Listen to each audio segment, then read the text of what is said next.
کل انہوں نے وہ کوٹا جو روکا ہوا تھا وہ ریلیز کر دیا, کریش کر گئی مارکیٹ. گندم کی قیمت 400 سے 600 روپے کم ہو گئی, اور آٹا جو ہے وہ 20 روپے سستا ہو گیا ہے. کس کا قصور نکلا؟ بخاری صاحب جس کا بھی قصور نکلا, میرا سوال وہی کا وہی, عوام کہہ رہے ہیں کہ جو پہلے ہم مجرم آئیڈینٹیفائی کر لیں, پھر اس کے بعد ہم اس کے اوپر دشنام ترازی کر لیں گے. تو میں آپ کو بالکل ایمانداری سے یہ کہہ رہا ہوں کہ اگر سپلائی چین نہ توڑی جاتی, پنجاب ہورڈنگ کی طرف نہ جاتا, اس کا نتیجہ کیا نکلا؟ جن کے پاس جو کچھ تھا, کس کے ٹرک پکڑے گئے ہیں افغانستان جاتے ہوئے؟ صحیح. There we are. That is most unfortunate part. KPK. جب یہ سب کچھ ہوگا تو عوام کے اوپر بوجھ پڑے گا. ایک تو یہ ہے. دوسری بات یہ کہ اس کا ہرگز مطلب یہ نہیں کہ ہم یہ کہیں کہ بوجھ تو ہے ہی نہیں, عوام تو بڑی خوش ہے. بالکل خوش نہیں ہے. عوام کو نہیں فرق پڑتا کہ آپ کو 9 ارب ڈالر مل رہے ہیں یا 19 ارب ڈالر مل رہے ہیں. ان کو فرق پڑتا ہے اس سے کہ ان کی تنخواہ میں ان کا گزارا ہو رہا ہے کہ نہیں ہو رہا ہے, ان کو ضرورت کی چیزیں مل رہی ہیں کہ نہیں مل رہی ہیں. ٹھیک, یہ بات درست ہے نا؟ صحیح ہے. اس طرف کوئی ڈیولپمنٹ نہیں ہے, بالکل زیرو ہے. یہ پورٹس پہ جو ہمارا سامان پڑا ہوا ہے دینے کے لیے آپ پیسے کو نہیں ہیں. حیرت ہوگی, مرغی کی بات تو ہم کر چکے ہیں نا بڑی تفصیل کے ساتھ. ابھی اس طرح کے ایک اور کرائسس آنے والا ہے, دالوں کا ایڈوانس بتا رہا ہوں آپ کے پروگرام میں. ویجیٹیرین بھی نہیں ہو سکتے. نہیں, اس لیے کہ وہاں دالیں آ کے لینڈ ہو کے ریلیز کے لیے پڑی ہیں, آپ کے پاس ڈالر نہیں ہے پیمنٹ کرنے کے لیے. آپ کی دالوں کا کرائسس رمضان میں آپ کو برباد کر دے گا اگر بر وقت فیصلے نہ کیے گئے. یہ میں آج کے دن یاد رکھیے گا کہ میں نے کہا تھا کہ دالوں کے ساتھ بھی ایک کھلواڑ ہوگا اگر ہم نے تاخیر کی فیصلوں میں. تو ہیونگ سیڈ آل دیٹ, غریب آدمی کو کوئی ریلیف نہیں ملا ہے. اس وقت شاید حکومت کی پرائرٹی بھی یہ نہیں ہے. وہ بڑے مسائل حل کر رہے ہیں, سیاسی طور پہ ڈھینگا مشتی چل رہی ہے, حکومت انوالو ہے نا اس میں, اس کے لیے ٹائم ہے. انٹرنیشنل جا کے ڈالر اکٹھے کرنے اس کے لیے بھی ٹائم ہے. الیکشن آنے والے ہیں, میرے خیال میں آپ کی طرف سے کوئی سجیشن ہونی چاہیے کہ کیا منہ دکھانا ہے. میرے خیال سے اسٹریٹجی یہ ہے, عوام کے مسائل پرائرٹی میں نہیں ہے, یہ تو میرے خیال سے اسٹریٹجی یہ ہے کہ یہ تاثر قائم کیا جائے کہ جو کرائسس پاکستان کے عوام فیس کر رہے ہیں یہ اس 4 سال کی کارکردگی کا نتیجہ ہے, اور جب الیکشن قریب آئیں گے تو اس سے پہلے ایسے ایسے ریلیف دیے جائیں گے کہ آپ حیران رہ جائیں گے. یہ بھی بات نوٹ کر لیجیے, میں نے کہی ہے. اچھا, اور یہ جو پچھلے 8 مہینے سے ستایا جا رہا ہے, وہ میں نے تو کہا ہے نا, وہ یہ ثابت کرنے کے لیے تھا کہ پچھلے 4 سال بہت تباہ کن تھے. آپ بات نہیں سمجھے. نہیں, میں سمجھ گئی ہوں آپ کی بات, بالکل سمجھ گئی ہوں, لیکن یہ بڑی جو اسحاق ڈار نے کہا کہ میں ڈالر کو کنٹرول کر لوں گا, قیمتیں نیچے آ جائیں گی, آ جائیں گی. آپ دیکھ لیجیے, ہر بندے کے انٹرسٹ کی قیمت بیچارے عوام کو ہی کیوں چکانی پڑتی ہے. کریکٹ, یہ انفارچونیٹ بات ہے, اور کوئی حکومت اس سے مستثنا نہیں ہے. سب نے عوام کے جذبات کے ساتھ کھیلا ہے, ان کی زندگیوں کے ساتھ کھیلا ہے, اور حکومت کی ہے. کاش ایسا ہو کہ عوام کی ضرورت کو, عوام کی زندگی کو امپورٹنس دی جائے, اور ہمارے رولر ایسے فیصلے کریں, ایسی پالیسیز بنائیں جس سے عام آدمی کو فائدہ پہنچے. یہ کوئی نہیں کر رہا. اب یہ IMF کا کیا کرنا ہے, جن کا ایک ہی مطالبہ رہتا ہے کہ یہاں پہ بھی اور بڑھا دیں, یہاں پہ بھی اور بڑھا دیں, وہاں پہ بھی اور بڑھا دیں. اب اگر ان کے کہنے پہ لگتے رہے, کیونکہ ہم IMF کے پروگرام سے مستقبل قریب میں تو نہیں نکلنے والے. دیکھیے, مفتاح نے ایک یہی خوفناک بات کی ہے. اس نے کہا ہے کہ اس پروگرام کے بعد آپ کو دوسرے میں جانا پڑے گا, اور یہ بات انہوں نے اسحاق ڈار کو چھیڑنے کے لیے کی, کیونکہ انہوں نے آگے یہ کہا تھا کہ ہماری کوشش یہ ہوگی کہ ہم IMF سے نکل جائیں. یہ انہونی نہیں ہے. لیکن ایک شخص تھا جس کا نام میں شوکت عزیز تھا, جو مطلب ہے پرائم منسٹر تھے, مشرف کے پرائم منسٹر تھے, لیکن پہلی دفعہ تاریخ میں انہوں نے IMF سے کہا یہ پڑے ہیں آپ کے پیسے, اٹھائیں اور بھاگ جائیں, مڑ کے بھی نہ دیکھیں یہاں. یہ میں نے مثال اس لیے دی ہے, یہ ہو سکتا ہے اگر ہم کرنا چاہیں تو.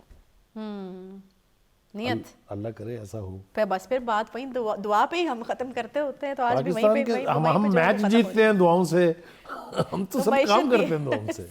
صحیح بات ہے, صحیح بات ہے. دعائیں ویسے بھی ہمارے ایمان کا حصہ ہیں, دعائیں کرنی چاہیے سب کو. جس طرح کہ ہمارے کچھ گزشتہ پروگرامز ہیں, اس کے اندر پاکستان میں دہشت گردی کی نئی لہر کے حوالے سے ہم جو ہیں وہ ڈسکشن کر چکے ہیں. پھر پاکستان اور افغانستان کے مابین جو تعلقات ہیں ان پر بھی جو ہے وہ ہم بات ہو سکیں. لیکن یہ واقعی ایک سیریس مدعا ہے, اور اس وقت ہمیں درپیش ایک سیریس مسئلہ بھی ہے. بخاری صاحب, کون ذمہ دار ہے اور حل کیا ہے؟ کیونکہ ذمہ داروں کا تعین تو یقیناً ہم پہلے جو پروگرامز کرتے رہے اس کے اندر بھی کرتے رہے, لیکن میرے خیال میں یہ ایک ایسی چیز ہے کہ اس پر جلد سے جلد قابو پا لینا ضروری ہے. تو حل کی طرف ہمیں جو ہے وہ ضرور جانا چاہیے کہ حل نکلے گا کس طریقے سے, ہمارے پاس آپشنز کیا ہیں. مختصراً میں آپ کو عرض کر دوں کہ یہ کیوں ہے.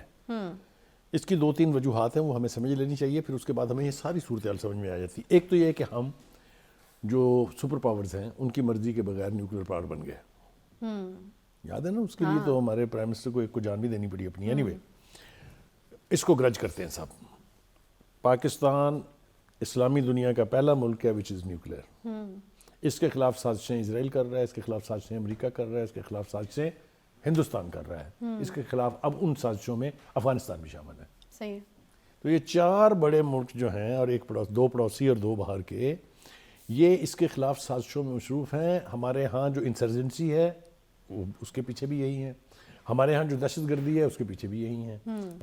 تو ایک تو یہ وجہ ہے کہ ہمیں ویکن کیا جائے، اور آوازیں اٹھتی رہی ہیں پاکستان کے نیوکلیر پروگرام کو سیف کسٹڈی میں لے آئیں، اس کو یونین کے تحت لے آئیں، اس کو یہ کر دیں، ہم پر یعنی پریشر رہے ہیں، ان کو کیپ کر دیں، اس کو فریز کر دیں، اس کو رول بیک کر دیں وغیرہ وغیرہ۔ یہ ایک بڑی لمبی تاریخ ہے، اس میں جانے کی ضرورت نہیں، لیکن یہ ایک بڑی وجہ ہے کہ ہمارے ملک میں دہشت گردی جو ہے۔ دوسرا یہ کہ ہمارا امن جو ہے وہ ہمارے 2 پڑوسیوں سے جڑا ہوا ہے، جو ایک پہلے دشمن تھا، دوسرا اب بن گیا ہے۔ یعنی ایسے حالات پیدا کیے گئے کہ وہ ہمارا دشمن بن جائے، تھا نہیں پہلے۔ It was a very docile border, اور جانا فری تھا، کوئی پوچھتا نہیں تھا، پرمٹ تک نہیں بنتا تھا۔ تو بھلا ہو یہ ہمارے ایسٹ والے بھائی کا کہ انہوں نے، مجھے آپ کی بات سے نا حضرت علی کرم اللہ وجہہ کا ایک قول یاد آ گیا کہ جس پر احسان کرو اس کے شر سے بچو۔ تو وہ دوسرا والا دشمن تو ہم نے احسان کر کے بنایا۔ ہاں وہ بہت حد تک آپ کی بات درست ہے، بلکہ بالکل درست ہے، لیکن یہ 2 جو ہیں ہمیں چین سے بیٹھنے نہیں دیں گے۔ بہت ساری دہشت گردی کا تعلق اس رویے سے ہے یا اس بیانیے سے ہے جس کو جہاد کہہ کے اپنایا گیا ہے۔ مختلف عام گروپس جو ہیں وہ کہتے ہیں جی ہم جہاد کر رہے ہیں۔ جو KPK کے علماء ہیں اور بڑے جید علماء ہیں، انہوں نے ایک فتویٰ دیا ہے جو میں سمجھتا ہوں کہ اس وقت کی ضرورت تھی، اور اس کو we should had to it, ہماری حکومت کو بھی، ہمارے میڈیا کو بھی، سب کو بھی۔ وہ یہ ہے کہ جہاد کا اعلان ہر شخص نہیں کر سکتا، جہاد کا اعلان صرف ریاست کر سکتی ہے۔ یہ اسلام کی اسپرٹ کے بھی مطابق ہے، حضور کی حدیثوں کے بھی مطابق ہے، قرآن کے بھی مطابق ہے۔ لہٰذا کوئی شخص جو ملک میں کسی کی جان لے رہا ہے، کسی رنگ میں دہشت گردی کر رہا ہے، وہ میں تو اس کو مسلمان ماننے کے لیے تیار ہی نہیں ہوں، کیونکہ وہ اسلام کے فنڈامنٹلز کی نفی کر رہا ہے۔ ایک بات۔ دوسری بات یہ ہے کہ خان صاحب کے حوالے سے مجھے ہمیشہ سے یہ ریزرویشنز رہی ہیں۔ ان کا ایک وقت میں نام پڑ گیا تھا طالبان خان، اس لیے کہ وہ ایک تو چاہتے تھے کہ ان طالبان ڈیفرنٹ گروپ جو ہیں ان کے دفاتر کھولے جائیں، آپ کو یاد ہونا چاہیے۔ دوسری بات یہ کہ انہوں نے 1 سے زیادہ مرتبہ وہ 2 جو آپریشنز کیے گئے تھے دہشت گردوں کے خلاف، آپریشن رد الفساد اور آپریشن ضرب عضب، اس کی نفی کی ہے یہ کہہ کے کہ وہ جانیں ضائع گئیں، وہ ہم نے امریکہ کے کہنے کے اوپر قتل عام کیا وغیرہ وغیرہ۔ یہ نہ صرف یہ کہ پاکستان کی اسٹریٹجک پالیسی کی نفی ہے، بلکہ میں سمجھتا ہوں کہ دشمنوں کے جو ہمارے خلاف آرگومنٹ استعمال کرتے ہیں اس کو اسٹرینتھن کرنے کی بات ہے۔ اب بھی وہ یہی کہہ رہے ہیں کہ ہم ان کے ساتھ بیٹھ کے بات کریں۔ آپ مجھے بتائیے، جو آپ کے آئین کو نہیں مانتے، جو اسلحہ ترک کرنے کے لیے تیار نہیں ہیں، جو یہاں ڈفرنٹ نہیں بلکہ سیریز آف دہشت گردی کے واقعات کے ذمہ دار ہیں، ان کو کیسے آپ مان لیں کہ وہ جہاد کر رہے ہیں، اور کیسے آپ تصور کرتے ہیں کہ ان سے بیٹھ کے بات کی جائے؟ یہ نہیں کہ بات چیت کی نہیں گئی، ایک طویل عرصے تک کی بھی گئی۔ آپ کو پتہ ہے عسکری قیادت اور قیادت نے باقاعدہ ان کے ساتھ کئی راؤنڈز کیے مذاکرات کے، یہاں سے لویا جرگا قسم کے جرگاز گئے وہاں کہ ان کو کنونس کر سکیں کہ بھائی خدا کے لیے آ جائیں، امن پسند شہری بن کے آپ آئیں، ہم آپ سب آپ کا استقبال کریں گے، لیکن وہ یہ بات ماننے کے لیے تیار نہیں۔ اور ابھی حالیہ جو دھمکیاں آئی ہیں حکومت پاکستان کو، وہ بھی آپ کے سامنے